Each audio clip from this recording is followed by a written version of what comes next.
تقلید اور اتباع میں کیا فرق ہے؟ میں نے اتفاق سے وہاں گیا تھا میں کیرلا. گھٹنوں کا اللہ تعالیٰ آپ لوگوں کو سلامت رکھے، گھٹنوں کا ذرا خیال رکھے اور زیادہ پڑھنے لکھنے میں مشغول ہو کر کے چلنا پھرنا نہ چھوڑے. ابن قیم کا ایک قول ہے، جو چلنا چھوڑ دیتا ہے چلنا اس کو چھوڑ دیتا ہے.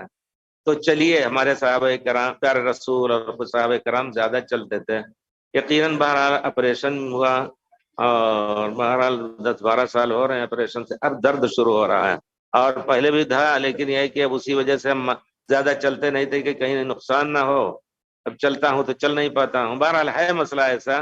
تو میں کیا کہہ رہا تھا، تو اس درمیان میں گیا تھا کیرلا. کہتے ہیں مالش سے وہاں خاص علاج ہوتا ہے. واقعی انہوں نے کیا، بڑی محنت کی. تو کہتے ہیں نہیں، آپ نے بہت خراب کر دیا، آپ کے تمام وہ ٹوٹ گئے تھے. کیا ٹوٹے ہوئے تھے؟ اللہ کی مہربانی سے، اللہ کا شکر ہے، ہمیں شرف ملا کہ ہم حدود حرم کی ریسرچ کر کے کتابوں سے، پھر پہاڑوں پہ چڑھ کر کے، اور اونچے پہاڑوں کے لیے ہمیں یعنی 13 پرواز ہیلی کاپٹر کے دیے. شیخ سبیل تھے اور شیخ عبداللہ بن منی تھے اور شیخ عبداللہ بسام تھے، سب کے ساتھ. تو پہاڑوں پر جہاز اتار دیتا، ہم چلتے رہتے.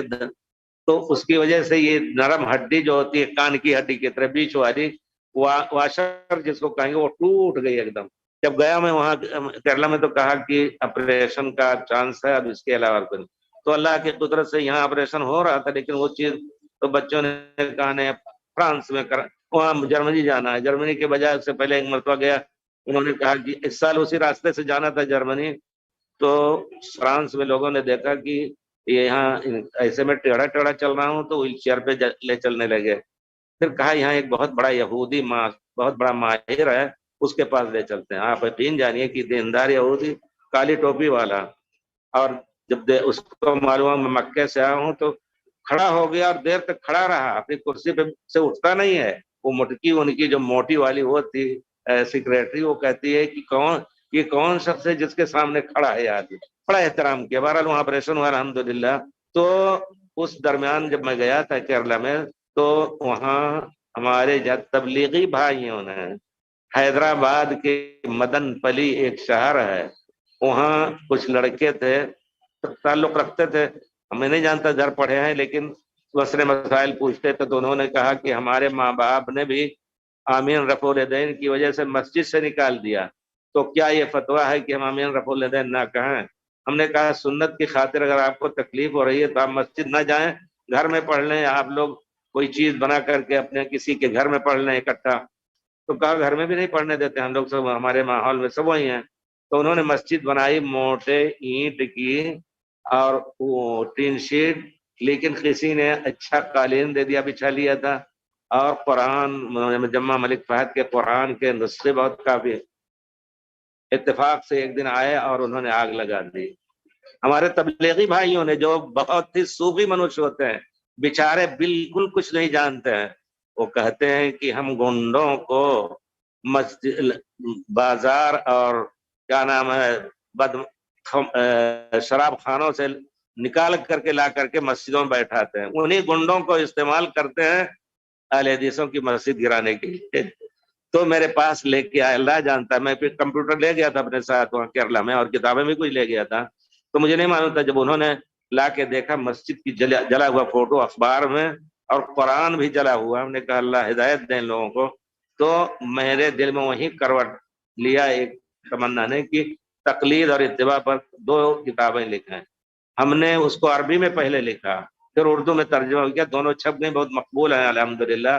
تو تقلید یہ ہے کہ کسی کے قول کو تمام ہی تعریف کرتے ہیں. امام ابو حنیفہ رحمۃ اللہ علیہ کے ماننے والے، ان کو ہم حنفی نہیں کہیں گے، کیونکہ وہ حنفی نہیں ہیں. وہ لوگ دیوبندی ہو سکتے ہیں لیکن حنفی نہیں ہیں، کیونکہ امام ابو حنیفہ کے عقیدے پر نہیں ہے. امام ابو حنیفہ کہتے ہیں جو شخص اللہ کو کہتا ہے عرش پر ہے، عرش پر نہیں ہے تو کافر ہے. لیکن ہمارے بھائی کہتے ہیں اللہ تعالیٰ ہر جگہ ہے. اسی طرح اور بہت سی چیزیں امام ابو حنیفہ کے. اور یہ تصوف کے جو نسبتیں ہیں، چشتی، قادری، سہروردی، یہ سب امام ابو حنیفہ کے ہم بدعت ہے، لیکن وہ کرتے ہیں.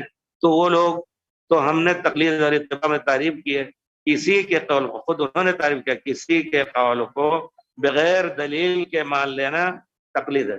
بھائی یہ چیز جائز ہے، ہم نماز میں 2 سجدے کے بجائے 3 کر لیں تو کیا؟ ہاں کوئی بات نہیں ہے، سجدہ ہی تو ہے، بغیر کسی دلیل کے مان لیا۔ دلیل تو یہ ہے کہ نہیں پیارے رسول نے کسی رکعت میں 3 سجدہ نہیں کیا، 2 ہی کیا ہے، تو یہاں تقلید اس کو کہیں گے۔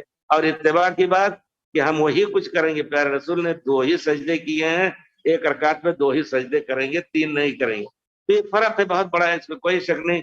اتباع کا معنی ہر چیز میں ڈھونڈیے کہ پیارے رسول نے کیا کیا، ہمارے صحابہ نے پیارے رسول سے کیا سیکھا، عقیدے میں، عمل میں، تزکیہ اور تصوف کا بدنام لفظ اس میں داخل نہیں ہونے دینا چاہتے ہم کہ تزکیہ نفس میں کیا انہوں نے کیا سیکھا پیارے رسول سے، نہ اس میں چشتی، نہ قادری، نہ سہروردی، نہ محمد ابن عربی، نہ کوئی۔ بہرحال تو فرق بہت بڑا ہے، اور یہ صرف یہ نہیں کہ کہنے کا فرق ہے، عمل کا فرق ہے، اور طریقے فہم اور طریقے عمل کا بہت بڑا فرق ہے۔ تو اب بھائی لوگ جو ہمارے بھائی لوگ جو کہتے ہیں کہ نہیں ہماری نماز خراب ہوتی ہے ہمیں پورے دن کہنے سے، میں ان کو اگر کہوں کہ آپ لوگ ذرا سا اللہ کے واسطے، پیارے رسول کے واسطے معاف کر دیجیے ان لوگوں کو، پیارے رسول کے آپ عاشق ہوتے ہیں، بہت سب کہتے ہیں عاشق رسول، عشق کا بدنام لفظ پیارے رسول کے ساتھ استعمال کرتے ہیں، تو کیا پیارے رسول کی بات ہے یا نہیں ہے؟ اتنا نہیں کہتے نہیں ہے، بس ہمارے امام نے نہیں لیا۔ اب کتنی بڑی بات ہو جاتی ہے، ایسے میں ان علماء کا کیا حال ہوگا قیامت کے دن جو لوگوں کو غلط راستہ ہے۔ واللہ میری کتاب آپ نے دیکھی ہے شیخ کہ نہیں ہے؟ علماء دیوبند کو مشورہ دیکھیے کہ نہیں؟ اردو میں ہے اور بہت مقبول کتاب ہے، تو ہم نے مجھے ان کا یہ ملا، اسی طرح انہوں نے بہت زیادہ قلق کا اظہار کیا، اور بخاص مجلس میں جس میں مولانا ارشد جو ہیں مدنی وہ صدر تھے، مولانا حبیب الرحمان تھے، کون کون، اس میں ایک صاحب کہتے ہیں کہ بہت بڑا قلق ہے امریکہ وغیرہ میں کہ بہت تیزی سے غیر مقلدین پھیل رہے ہیں، تو ہم نے اور کیسے اس کا روک تھام کیا جائے، تو میرے دل میں بات آئی کہ نہیں ایک چیز لکھنی چاہیے، تو میں نے لکھی علماء دیوبند کو مشورہ، نصیحت کے نام سے، بڑے نرم انداز میں کسی نے پڑھ کر کے کہا کیسے آپ صبر کر سکے، کتنے صبر سے آپ نے لکھا۔ ہم نے کہا نہیں، مخاطب ہونا ہے کسی کو نصیحت کے لیے تو نرمی سے انشاءاللہ۔